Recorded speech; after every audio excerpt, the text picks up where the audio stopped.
खुदा ने हज़रत आदम को जब अपना खलीफा बनाया और करनी थी हज़रत आदम ने इंसानियत की हदायत, तो खुदा ने हज़रत आदम को अर्श पे फरिश्तों से सजदा करवाया। मेरे मालिक, तूने हदायत हमारी करनी है, आदम हमारी हदायत के लिए आना है। हदायत इसने करनी थी इंसानों की, सजदा इससे करवा दिया फरिश्तों को।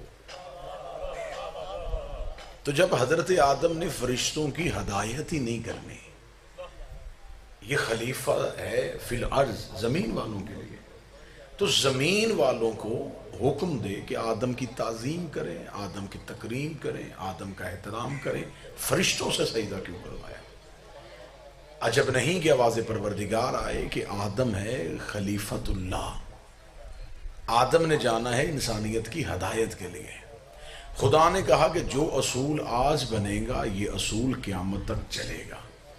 मैं अपना पहला खलीफा बना के फरिश्तों से सजदा करवा के दुनिया को बता रहा हूँ कि मेरा खलीफा वो होता है जिसे बंदे ना इज्जत दें, फरिश्ते भी सजदा करें।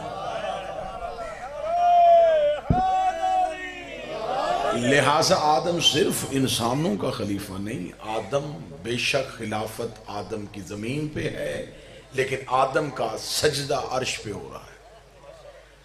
आदम को फरिश्तों ने सजदा कर दिया और खुदा ने ये असूल बना दिया कि जो मेरा खलीफा होता है उसे ज़रूरी नहीं होता कि उसके पास तख्त हो, उसके पास ताज हो, उसके पास बादशाहत हो, तो जो मेरी तरफ करेंगे, उसके पास इक़्तिदार हो। मेरा खलीफा तख्त और ताज का मोहताज नहीं।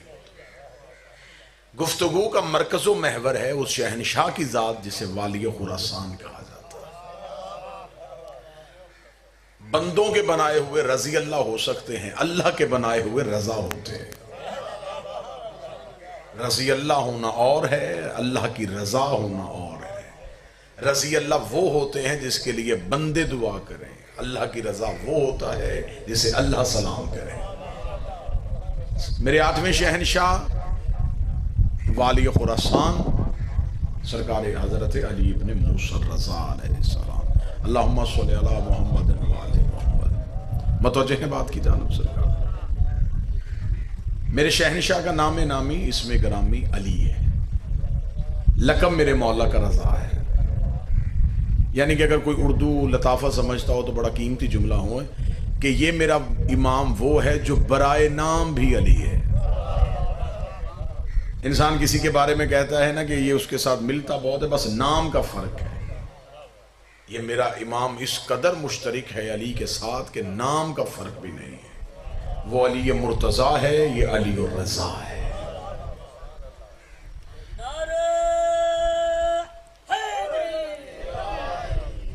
अब मेरे मालिक का लक़ब जो रज़ा है, इसका मतलब है कि ये खुदा की मुकम्मल मर्जियों का मालिक है, खुदा की मुकम्मल रज़ाओं का मालिक है। मेरे शहनशाह की मसनद इमामत मदीने में थी। मामूर रशीद चाहता था कि मुसलमानों की हुक्मरानी और हाकमियत के लिए मैं इमाम रज़ा को अपना वली अहद बनाऊँ। तवज्जो है जी। उसने वली अहद बनाने के लिए इमाम रज़ा अलैहिस्सलाम को मदीने से बुलाया। इमाम मदीना से निकल पड़े, सवारिये इमाम रज़ा मदीना से चल पड़े। लोगों को पता चल गया कि वक्त का मोहम्मद और ज़माने का अली अपने घर से निकल पड़ा है। लाखों की तादाद में हदीसें लिखने वाले मुअर्रख हाथों में कागज कलम लेके इमाम रज़ा की सवारी का इंतजार कर रहे थे। नेशापुर एक जगह है, जो ज़ियारात करके आए हैं वो तायीद फरमाएंगे। इमाम रज़ा अलैहिस्सलाम की सवारी नेशापुर के करीब पहुंचती। हजारों तारीख नवीस मुअर्रिखीन हाथों में कागज कलम लेके खड़े हैं कि मोहम्मद का बेटा कोई हदीस लिखवाए।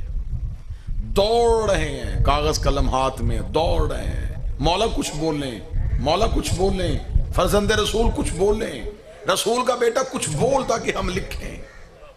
जहनों को सुकून हो जाएगा जुमला सुन के, क्या कहना मेरा मौला रजा तेरी इज्जत के हजारों कागज कलम तेरे पीछे भाग रहे थे और तूने मुड़ के जवाब न दे के जमाने को बताया कि मेरे नाने ने एक कागज कलम मांगना था, अगर तब दे देते आज लाखों लेके मेरे पीछे ना। अगर उस महे कागज कलम रसूल के हवाले कर दिया जाए, फरजंद रसूल कुछ बोलिए, फरजंद रसूल कुछ कहिए। इमाम रज़ा अलैहिस्सलाम मेरे शहनशाह अपनी सवारी से उठे। इमाम रज़ा अलैहिस्सलाम ने अपने चेहरे से नकाब को उठाया। नकाब को उठाने के बाद इमाम रज़ा की आवाज आई, सुनो ला इलाहा एक किला है। ये कह के इमाम फिर सवारी पे बैठ गए। जुमला क्या कहा? ला इलाहा एक किला है। ये कह के इमाम बैठ गए। कलाम में इमाम जो होता है ये इमामुल कलाम होता है। इमाम की गुफ्तगू हिकमत से भरी हुई थी। इमाम ने कहा ला इलाहा एक किला है, घर नहीं, गार नहीं, एक किला है। ये कह के इमाम सवारी पे जाते रहे। लोगों ने कहा मौला आगे बोलिए। इमाम थोड़ा दूर जाके फिर सवारी से उठे। इमाम ने उठने के बाद फरमाया, जो इस किले में दाखिल हो गया उसे अल्लाह के अजाब से अमान मिल गई। ला इला किला है, जो इसमें दाखिल हो गया अमन अजाब, वो अल्लाह के अजाब से बच गया। ये कह के इमाम की सवारी फिर आगे चली। लोग पीछे दौड़े। मौला उस किले में दाखिल कैसे होते हैं? इमाम उस किले में दाखिल होने की कुछ शर्तें हैं। शर्तों का नाम आना था। मौरखीन के सर से पसीना टपकना शुरू हुआ। इमाम कहेंगे नमाज शर्त है, रोज़ा शर्त है, तकवा शर्त है, परहेजगारी शर्त है, ज़ुहद शर्त है, इबादत शर्त है। मौला कौन सी शर्त है? कोई एक शर्त तो बताइए। इमाम ने चेहरे से नकाब उठाया, अपने सीने पे हाथ रखा, आना मिन शरूतिहा, उन शर्तों में से एक शर्त मैं रज़ा हूं। हमारी मोहब्बत अल्लाह को पाने की शर्त है। जिसने हमें पा लिया उसने उसे पा लिया, जिसने हमें छोड़ दिया उसने उसे छोड़ दिया। इमाम रज़ा अलैहिस्सलाम के इस कलाम की शरह पे हजारों किताबें लिखी जा चुकी हैं। इमाम के इस कलाम की शरह पे लिखी जा चुकी हैं कि इमाम रज़ा अलैहिस्सलाम ने फरमाया, जिसने हमें पा लिया उसने अल्लाह को पा लिया, जिसने हमें छोड़ दिया उसने अल्लाह को छोड़ दिया। इसका मतलब डायरेक्ट अल्लाह को मानने का कोई फायदा नहीं होता। ला इला तब तक कबूल ही नहीं होता जब तक अली वलीउल्लाह न पढ़ लिया।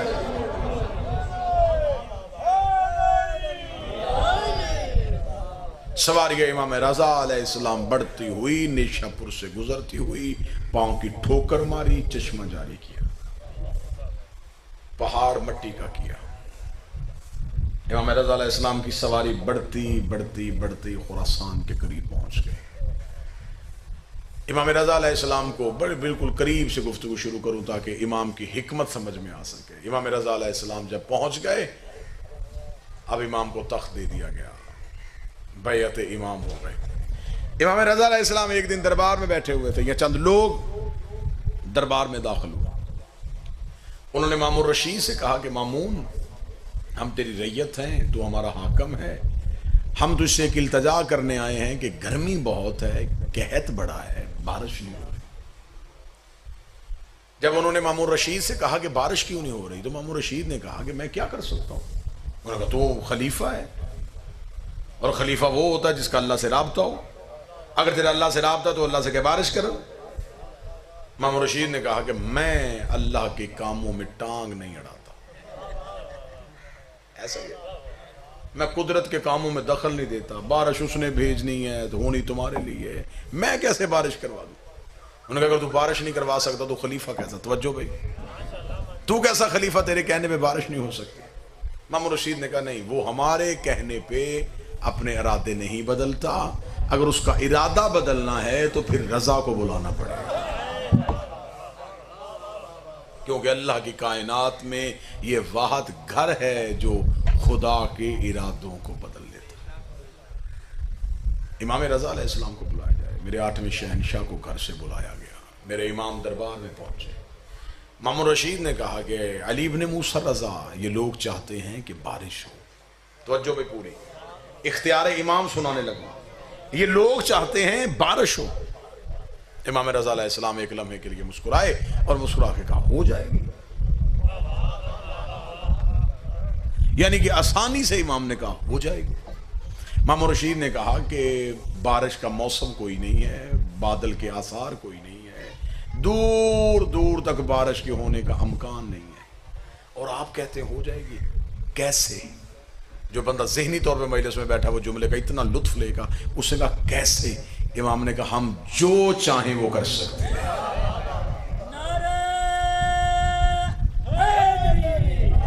हम जो चाहें वो कर सकते हैं। हम जो चाहें, हम जो चाहें वो कर। इमाम ने 3 बार जुमला कहा हम जो चाहें वो कर, हम जो चाहें।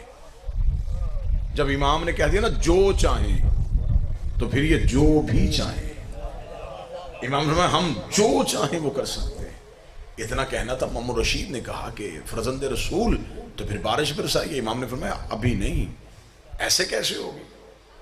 कल सारी अपनी रैयत को इकट्ठा कर मैदान में, दुनिया मैदान में इकट्ठी हो, फिर मैं आऊंगा, बारिश हो जाएगी। यहां पर रुक के मैं आपसे इसकी वजह बताने लगा। मेरे मौला तूने वहीं बारिश क्यों नहीं की? वहीं हुक्म करते वहीं बारिश हो जाती। आपने ये क्यों कहा कि कल लोगों को इकट्ठा कर? हर दौर की इमामत एक गदीर का मैदान जरूर सजाती है, ताकि मैदान सजे और हमारी इमामत और हमारे तसर्रुफ का ज़माने को पता चल सके। इमाम ने कल मैदान सजा, लोगों को बुला, ऐलान हो गया जी कि कल मैदान में आएंगे, इमाम रजा बारिश करेंगे। उधर से इधर से कबीले, जत्थे, लोग, लश्कर पहुंच गए। लोग जानवरों को लेके, बच्चों को लेके, मर्दों सन मैदान में इकट्ठे हो गए। और इंतजार किसका हो रहा था? इमाम का। क्या कहने मेरे मौला तेरी हिकमत के, तूने उस दौर के मुसलमानों को 2 सवाब दे दिए। एक हुज्जत की जियारत कर रहे थे, एक हुज्जत का इंतजार कर रहे थे। इमाम वक्त का इंतजार हो रहा था, मैदान में खड़े देख रहे थे कहां से मौला आएंगे, इधर से मौला आएंगे, इधर से मौला आएंगे। जो बंदा 8वें शहंशाह की पाक दहलीज पे सजदा अदा करने के लिए, थोड़ी देर बाद रुख से पर्दा हटा, इमाम का चेहरा नुमाया हुआ। क्या कहने मेरे इमाम तेरी बादशाहत के, सर पे रसूल वाला अमामा, कांधे पे अबू तालिब वाली चादर, जुल्फ़कार हैदरी को हमायल किया हुआ, हसन का हुसन चेहरे पे सजाए हुए, हुसैन की करीमी को आंखों में लिए हुए, सज्जाद के सजदे का निशान माथे पे लिए हुए, बाकर का हिल्म सीने पे छुपाए हुए, जाफर की सदाकत जुबान पे लिए हुए, काज़म की अता को हाथों से बांटते हुए, तौहीद के तेवर बदलते हुए मेरे इमाम चल रहे थे। जहां से चल रहे थे खुदा की आवाज आ रही थी, तू जो चाहे वो कर सकता है, तू जो चाहे वो कर सकता है। इमाम रज़ा अलैहिस्सलाम बिल्कुल मजमा इमाम आम में इमाम पहुंच गए। तवज्जो जी, जुमला हम जो चाहें, इमाम पहुंचे, इमाम बिल्कुल मजमे के वस्त में गए। अब अहले इल्म बैठे, अब इमाम ने तौहीद भी मनवानी है। जहां से मैंने कहा था कि ला इलाहा को पाने की कुछ शर्तें हैं, और मैं एक शर्त हम है। अब इमाम ने बंदों को अल्लाह से भी मिलवाना है और अपना इख्तियार भी मनवाना है। इमाम बिल्कुल मजमे के दरमियान खड़े हुए और इमाम ने अपने हाथों को उठाया। किताबें कहते हैं इमाम के हाथों की हथेलियों की सफेदी आसमान की तरफ, और इमाम ने बारे इलाहा, तुझे मेरी इमामत का वास्ता, बारिश बरसा। ये कहने के बाद इमाम ने अपने हाथों को यूं हथेलियों को उठाया हुआ था, इमाम ने अपनी उंगलियों का इशारा किया। किताबें कहती उंगलियों के साथ बादल के टुकड़े चलने शुरू हुए, कौम के सर पे आके बादल ठहर गया, बारिश बरसनी शुरू हुई। इतनी तेज बारिश हुई, पानी जल थल हो गया, जमीनें भर गई। जो ही भरना था इमाम ने हाथों को उठागा, उतनी भेज जितनी बर्दाश्त कर सके। रहमत वाली बारिश देना, जहमत वाली ना देना। जो ही इमाम ने यूं अपने हाथों को बंद किया, बारिश वहीं की रुक गई। बारिश का रुकना था, लोगों की आवाज आई, मरहबा रसूल का बेटा, मरहबा अली का बेटा। इसे कहते हैं इमाम, इसे कहते हैं मौला, ये है इख्तियार इमामत। हर तरफ इमाम रजा की बातें होनी शुरू हुई। लोग चलते चलते मामून के दरबार में गए। उन्होंने कहा, मामून रशीद, अब तो तेरी खिलाफत का किला खुल गया है। इमाम के कहने पे बारिश हो गई, इमाम ने हुक्म दिया और बारिश आ गई। लोगों के जहन तेरी हुकूमत से हट गए हैं। उसने कहा, मामून तो कुछ भी नहीं कर सकता, इमाम रजा के पास तो सारे इख्तियार हैं। इतनी देर होनी, मामून को शर्मिंदगी महसूस होनी शुरू हुई।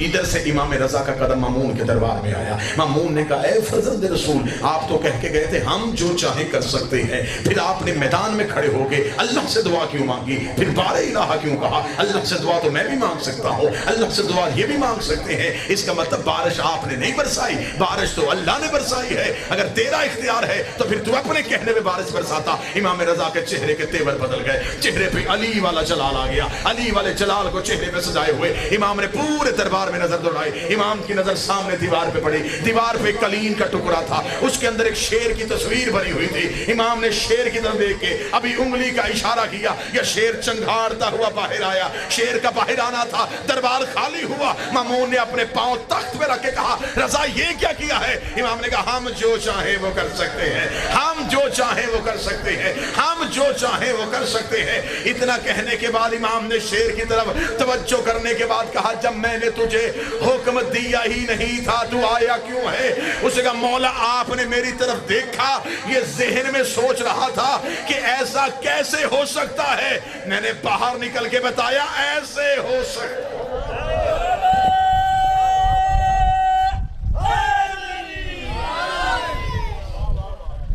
ये क्या था? ये इख्तियार इमाम था।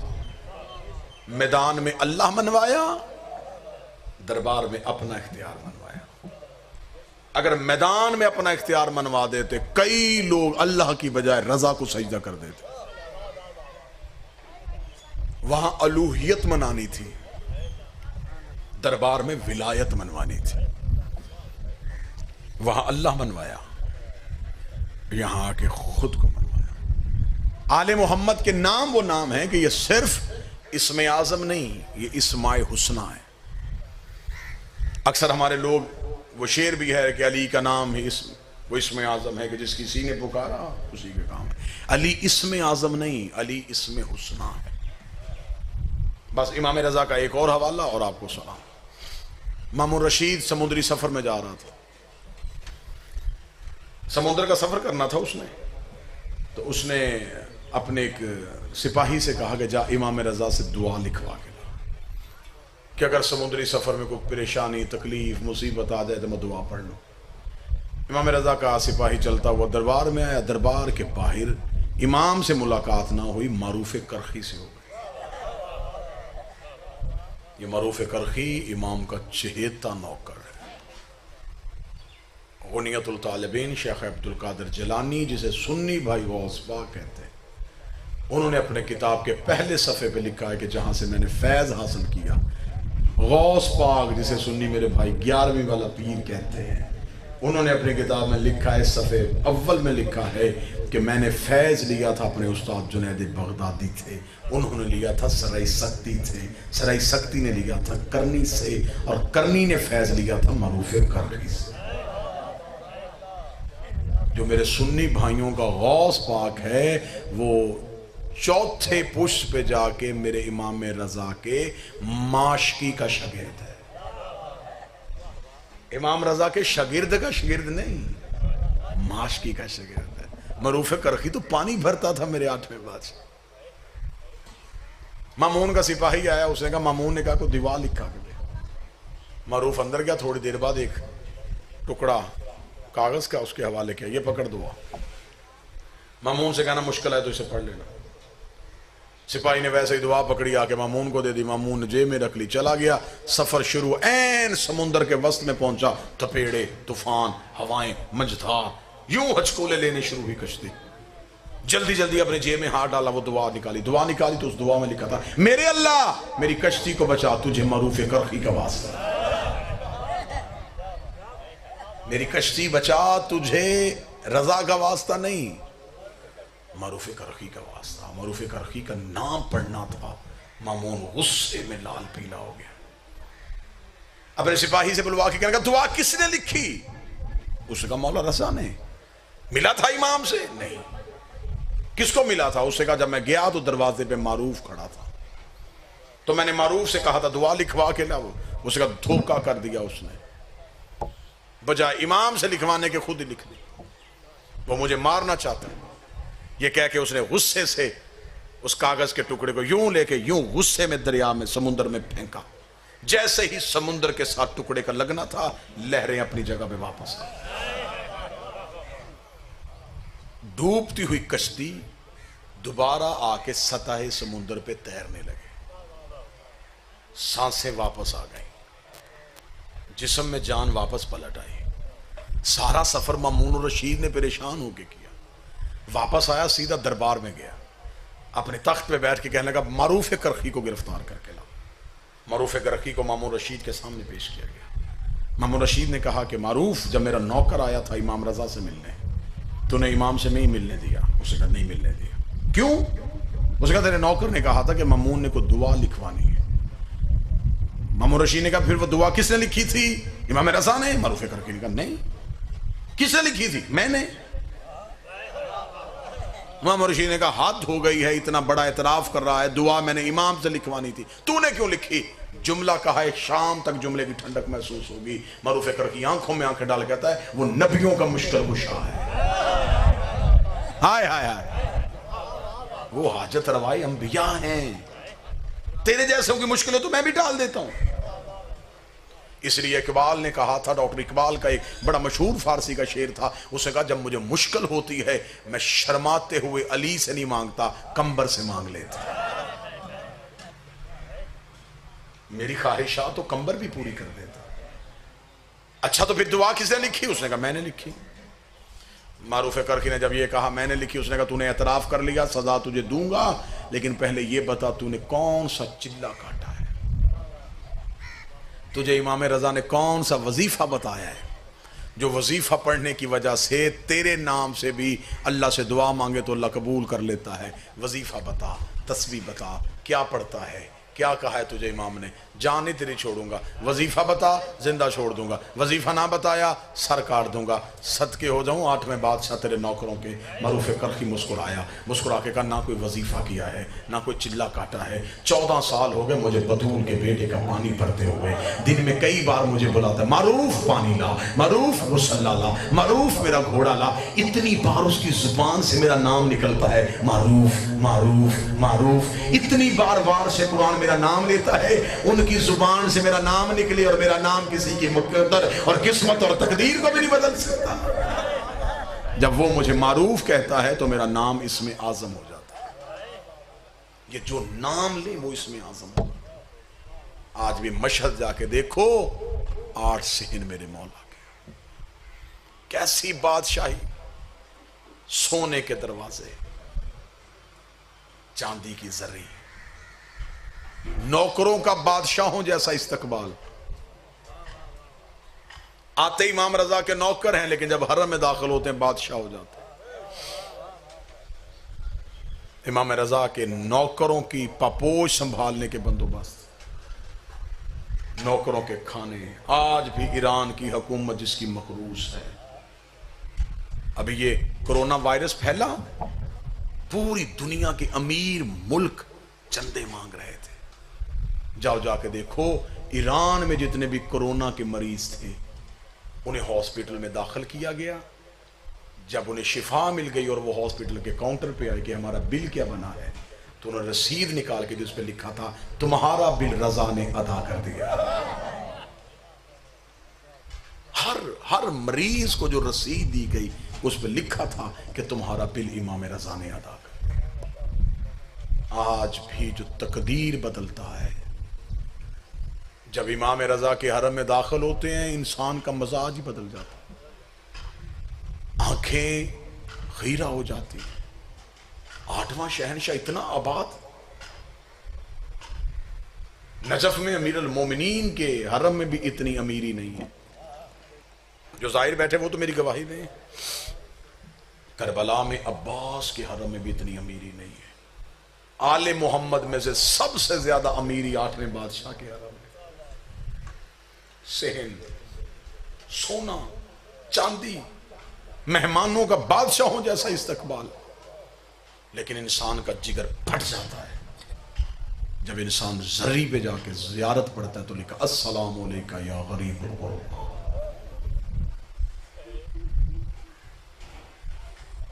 कायनात का इतना बड़ा अमीर खुद को गरीब कहलवा के सलाम करता है।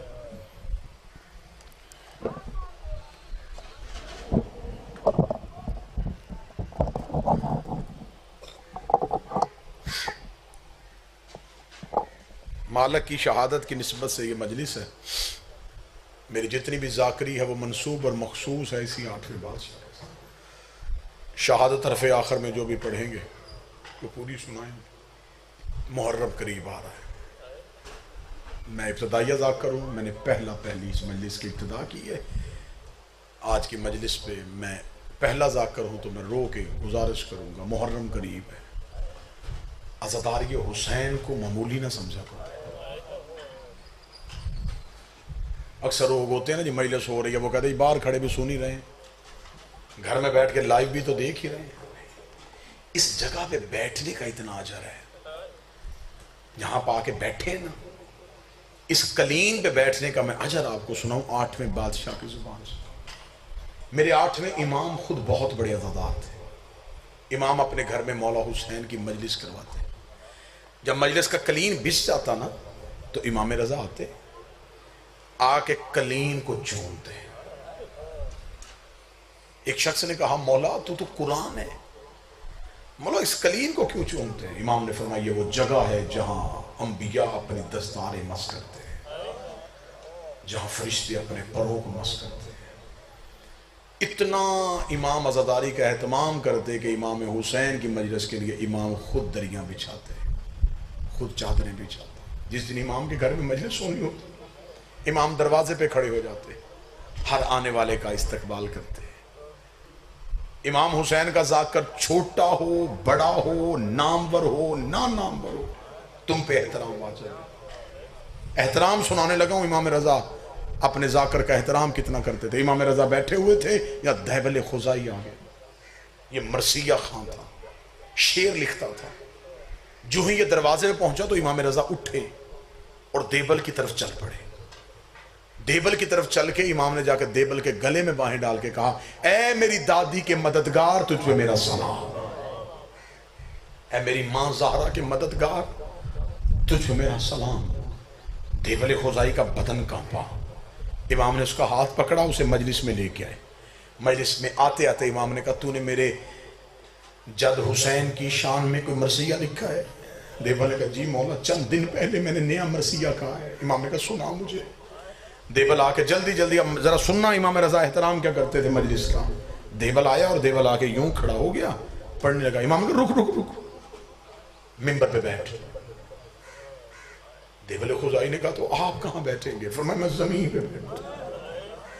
देबल कहता, मेरी जुर्रत नहीं है, मैं मिंबर पे बैठा हूं और मोहम्मद का बेटा जमीन पे बैठा हो। इमाम रजा की चीखें निकली। फरमाया तू जाकर शबीर बन, मैं थोड़ी देर आज़ादार हुसैन बनना चाहता हूं।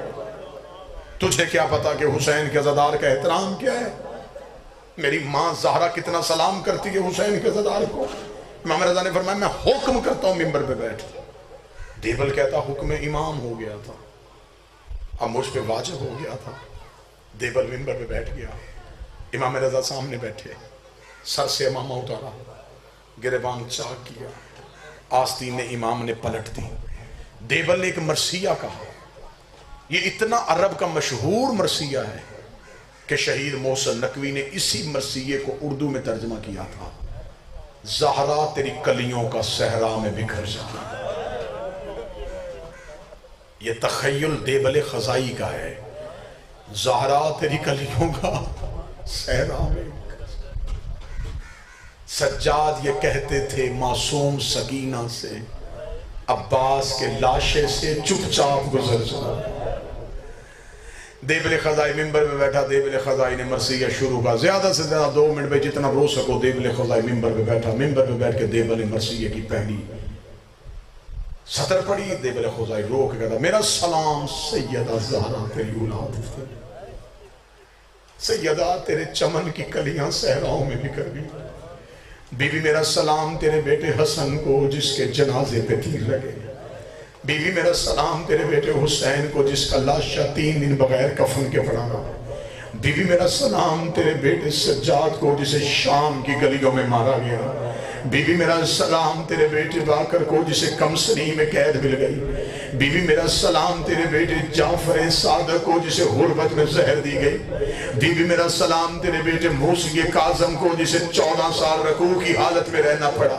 ये कहने के बाद देवल खजाई ने मिंबर छोड़ा। इमाम रजा की आवाज आई दोबारा मिंबर पे जा, एक शेर और पढ़। देवल का मौला मेरा मरसिया खत्म हो गया। इमाम ने कहा अगला शेर मैं लिख के देता हूँ। इमाम ने शेर लिखा, देवल के हाथ में शेर दिया। देवल मिंबर पे गया, उसमें शेर पे लिखा था सैयदा मेरा सलाम तेरे उस बेटे को जो तू उसमें गुर्बत की हालत में दफन हो जाएगा। देवल शेर पढ़ने के बाद मिंबर से उतरा, हाथ बांध के कहता मौला मुझे तो नहीं पता ज़हरा का कोई बेटा तू उसमें भी दफन है। इमाम ने कहा मुझे गले से लगा, ये तेरा वो गरीब इमाम है जो तू उसमें गुर्बत की हालत में दफन हो जाएगा। देवल ने दोबारा शेर पढ़ा, या मस्तूरात वाली कनात फट गई। एक कनीज रोती हुई बाहर आई, रोकर देवल मिंबर छोड़ दे, जब से तूने शेर पढ़ा है कभी रजा की कोई बहन बेहोश हो जाती है, कभी कोई बहन बेहोश हो जाती है। फातिमा रो रो के कह रही है देवल से कह मेरे भाई की शहादत का शेर न पढ़। मैं कहता हूं मेरा मौला रजा तेरी बहनों ने सिर्फ तेरी शहादत का शेर सुना और उनसे बर्दाश्त नहीं हुआ। सलाम ज़ैनब कुबरा तेरी इज्जत को जो 70 कदम के फासले पे सर पे कुरान रख के कहती रही ना मार मेरा 3 दिन का प्यासा। अल्लाह लानतुल्लाह अलैहि वसल्लम।